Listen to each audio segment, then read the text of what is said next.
Assalamualaikum warahmatullahi wabarakatuh. Jemaah kaum takwa astan rahimakumullah. Teman-teman yang mendengar melihat siaran ini, mari kita lanjutkan lagi. Masih di surat An-Naml, juz yang ke-20, surat ke-27, juz yang ke-20. Kemarin kita sudah sampaikan pernyataan dari Allah sekaligus tantangan mengenai siapa yang memberi petunjuk ketika kegelapan malam, baik di darat ataupun di laut. Kemudian mengirimkan angin sebagai berita, karena akan ada berita baik selanjutnya yaitu hujan. Kemudian Allah juga menyatakan siapa yang memulai penciptaan apa saja ya, termasuk penciptaan manusia, dan siapa pula yang berkuasa untuk mengulanginya lagi penciptaan tersebut. Dan diingatkan siapa yang memberi rizki dari langit dan bumi. Kemukakanlah bukti-bukti kalau kamu punya dalil, punya alasan menyembah selain Allah. Mari kita lanjutkan di ayat yang ke-20 65 ya. Surat An-Naml. Bismillahirrahmanirrahim. Qul la ya'lamu man fis samawati wal ardil ghaiba illallah wa ma yash'uruna ayyana yub'atsun. Katakanlah, tidak ada yang mengetahui ya, siapa atau apa yang ada di langit dan di bumi. Siapa saja yang di langit dan bumi ya, tentang kegoiban kecuali Allah. Dan mereka tidak sadar bahwa mereka akan dibangkitkan. Nah, ini pertanyaan dari Allah ya, termasuk perintah agar disampaikan kepada Rasulullah SAW, disampaikan oleh Rasulullah kepada umatnya ya, kepada manusia. Tidaklah mengetahui baik di langit dan di bumi siapa saja. Tidak ada yang mengetahui kegoiban ya, kecuali Allah. Allah lah yang mengetahui kegoiban. Dia punya rahasia sendiri. Sehingga ada hal-hal yang tidak diberitakan kepada manusia, karena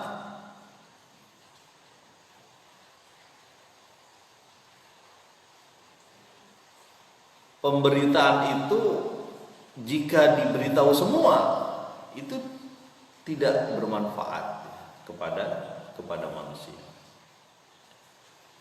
Jadi kalau ada pertanyaan mengenai akhirat kapan dan sebagainya, Allah yang tahu. Justru dengan cara itu jadi penasaran manusia dan berhati-hati. Qul la ya'lamu ma fis samawati wal ardil ghaiba illallah. Kecuali Allah yang mengetahui kegoiban. Wa ma yash'uruna ayyana yub'atsun. Dan mereka tidak sadar bahwa mereka akan dibangkitkan. Kesadaran tidak merasa akan dibangkitkan. Kesadaran tentang merasa saja sesuatu hal yang kecil, merasakan sesuatu, itu tidak didapati oleh orang-orang yang tidak meyakini hari kebangkitan. Dan kita tahu hari kebangkitan itu bagian dari rukun iman ya, bagian dari keimanan kita. Kita harus yakin bahwa kita akan dibangkitkan oleh Allah Subhanahu wa taala, diminta pertanggungjawaban. Karena tanggung jawab di dunia ini begitu kecil, mungkin tidak sebanding ya. Kalau orang melakukan kejahatan misalnya pembunuhan, 10 orang dia bunuh misalnya, 10 orang dia bunuh, manusia paling kuat, paling berat siksaan atau hukuman bagi orang pembunuh 10 orang adalah membunuhnya. Tapi kan tidak adil gitu. Masa satu orang sudah membunuh 10 orang, dia sendiri doang yang dibunuh, ataupun cuma satu nyawa, kan tidak adil. Makanya ada akhirat yang menyempurnakan keadilan ya. Kita nggak kebayang kalau 10 keluarga kita dibunuh oleh satu orang, betapa kita akan menuntut keadilan. Apakah kematiannya jadi adil? Ya nggak adil lah dong, nyawa satu dibanding nyawa 10. Itu salah satu contoh kecil bahwa akhirat itu dibutuhkan.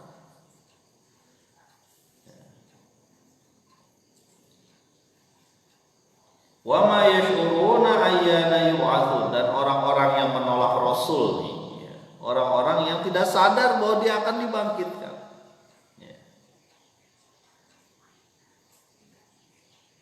Mereka tidak merasakan bahwa kehidupan ini berjalan menuju ke sana, enggak.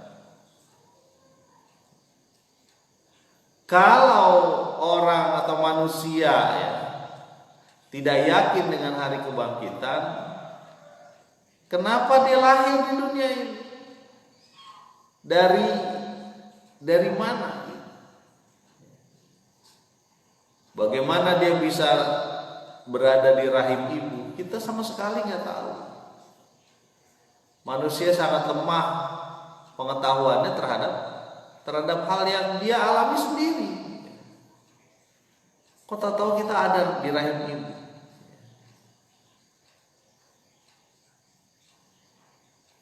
Jadi wajar saja di ayat sebelumnya disebutkan bahwa Allah akan mengulangi lagi penciptaannya. Wajar.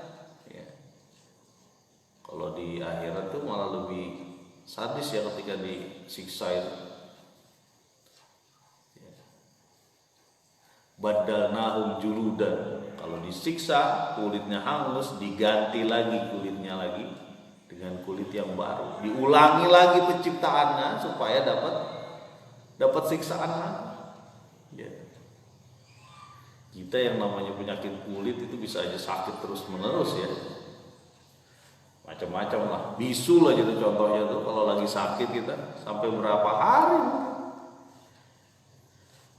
ya. Jadi dengan mudah Allah menciptakan kembali ya, manusia itu ya. Orang kita nggak tahu apa-apa atau ada di dunia ini ya. Bahkan kita dapat makanan, asupan makanan dari ibu kita lewat ari-ari ataupun plasenta ya.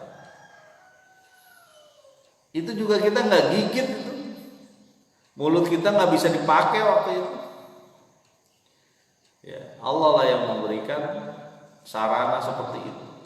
Dunia kedokteran itu meyakini bahwa salah satu mesin tercanggih yang ada di bumi ini adalah plasenta atau ari-ari itu. Kenapa? Karena ari-ari atau plasenta itu bisa mengatur berapa kecukupan gizi bagi bayi janin yang berkembang terus, setiap detik berubah.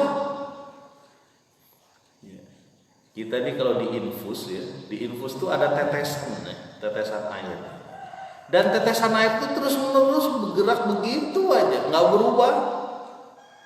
Ya tes, kadang-kadang kalau dipencet sedikit baru berubah. Tapi kecepatannya nggak jauh beda kalau pengen benar gitu ya, kecuali dilepas keluar gitu. Tetap tes. Tapi yang terjadi di tali plasenta itu, dia kecepatannya berbeda, unsur yang dimasukkannya juga berbeda. Kenapa? Karena bayi mempunyai janin yang mempunyai kecepatan yang merubah komposisi tubuhnya dengan cepat.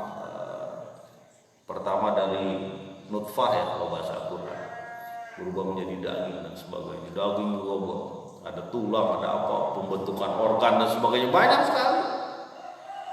Manusia mestinya sadar kalau itu saja bisa terjadi, kenapa nggak bisa diulangi lagi 2 kali oleh Allah Subhanahu Wa Taala? Bahkan di akhirat nanti diulangi berkali-kali,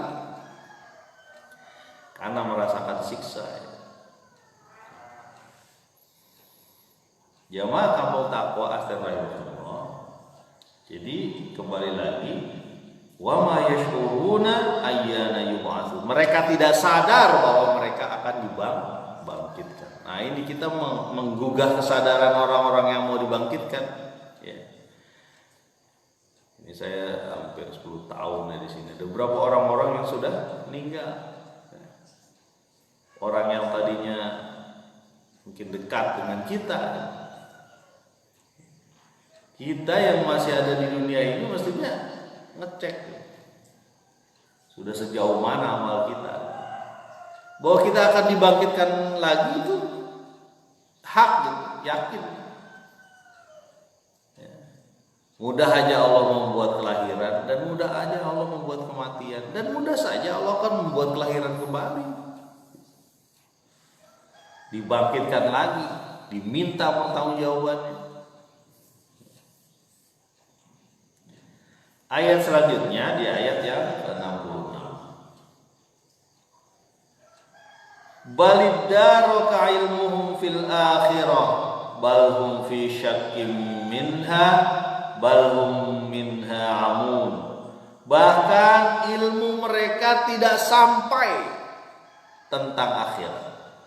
Pengetahuan mereka nggak nyampe. Bahkan mereka dalam keraguan terhadap akhirat. Balhum minha amun, bahkan mereka buta terhadap akhirat. Jadi ilmu mereka tuh nggak nyampe ke akhirat. Orang-orang yang tidak meyakini akhirat bahkan disebutkan mereka ragu dengan akhirat. Ilmu tak nyampe, ragu, buta terhadap akhirat. Makanya kelakuannya sabodo teuing, sabodo urusan dia. Dia nggak yakin dengan akhirat. Dia buta dia terhadap akhirat. Barang gaib ini yang namanya akhirat mestinya kita yakin dari awal. Dari awal kita diciptakan, bagaimana lama-kelamaan bayi itu tumbuh. Nggak bisa makan sendiri itu bayi, disusui dulu awalnya. Bayi manusia lah dulu contohnya, disusui dulu awalnya. Dia lemah selama sekian waktu, sekian tahun lah mungkin. Nggak ada yang bisa dia lakukan kecuali tergantung dari ibunya atau keluarganya.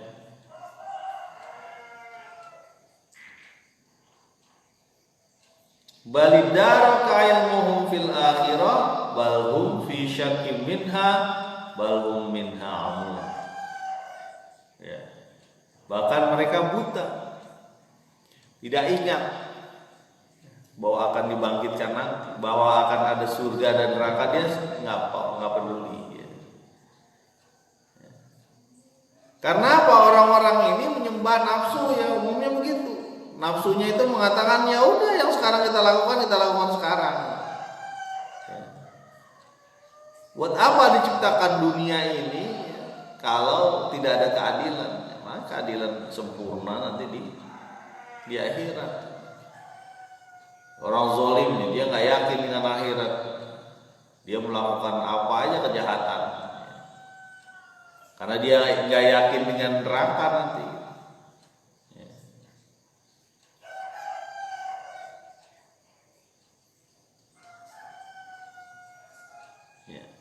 Balhum minha amun, dan mereka buta. Nah, naudzubillah, jangan sampai kita dibutakan dari mengingat Allah, dari mengingat akhirat.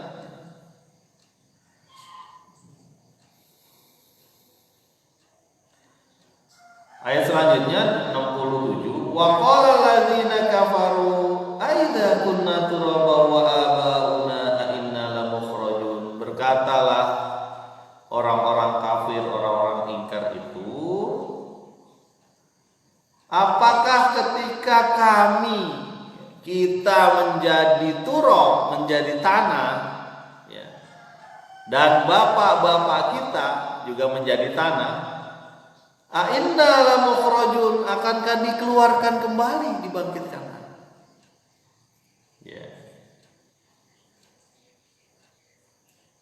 Apakah disusun kembali tangan kita, jari kita yang udah jadi tengkorak bercampur dengan debu, ya, menjadi tanah? Apakah akan dibangkitkan lagi? Pertanyaannya begitu. Ya.